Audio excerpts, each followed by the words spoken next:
Now, today, Trump's visit to the Middle East brought him to Qatar. It's also acceptable to say Qatar. However, Qatar is not acceptable under any circumstances. Pick an instrument, you synth pop coward.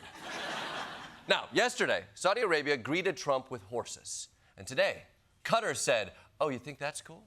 How about horses and camels and motherfucking sword dancers? Yeah, whoa! That puts a lot of pressure on his trip tomorrow to the UAE. I bet they're sweating right now. You know, we're just gonna give him an edible arrangement. What the are we gonna do? Whew.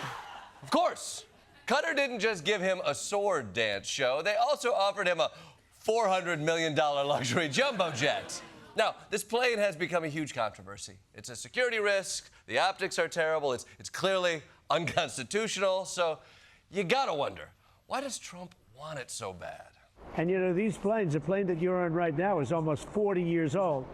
And when you land and you see Saudi Arabia and you see UAE and you see Qatar and you see all these, and they have these brand new Boeing 747s mostly, and you see ours next to it, it's much smaller, it's much less impressive. I believe that we should have the most impressive plane.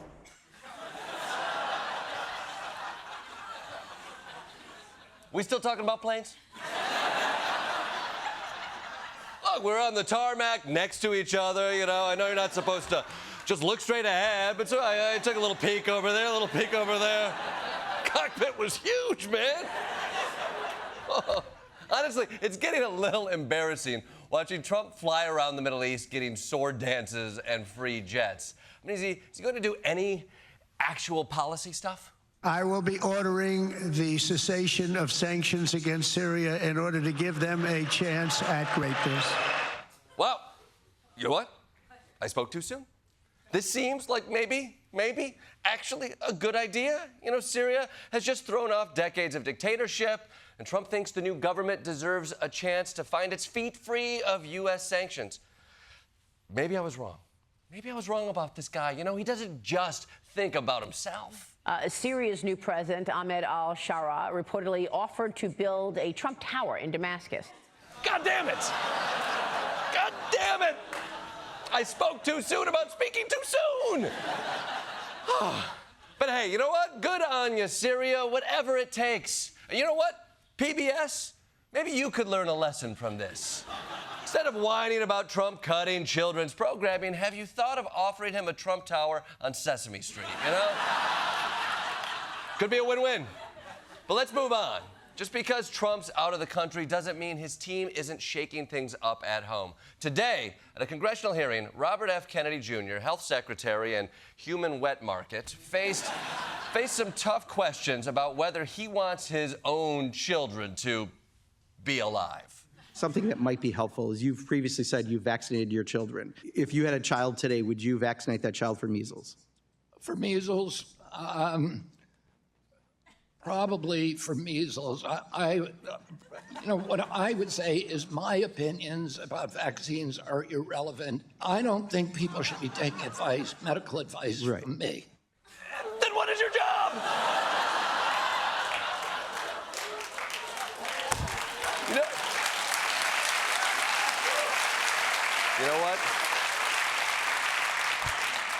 You know what? Call me an idealist, but it'd be nice if people could take medical advice from the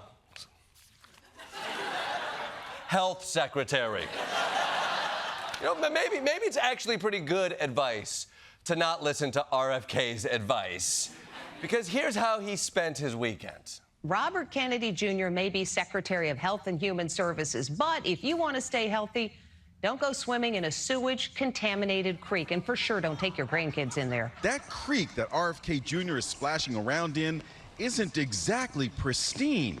In fact, it's a sewer runoff and is polluted with widespread fecal contamination. Swimming and wading are banned. But in this photo, RFK Jr. is totally submerged. Whoa. Hey. RFK promised us he'd find the cause of autism, remember? I mean, at this point, it's like RFK Jr. is going out of his way to be gross.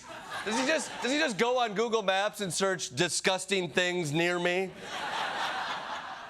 These pictures are so wild. The fact that he went swimming in jeans is the most normal part of this story.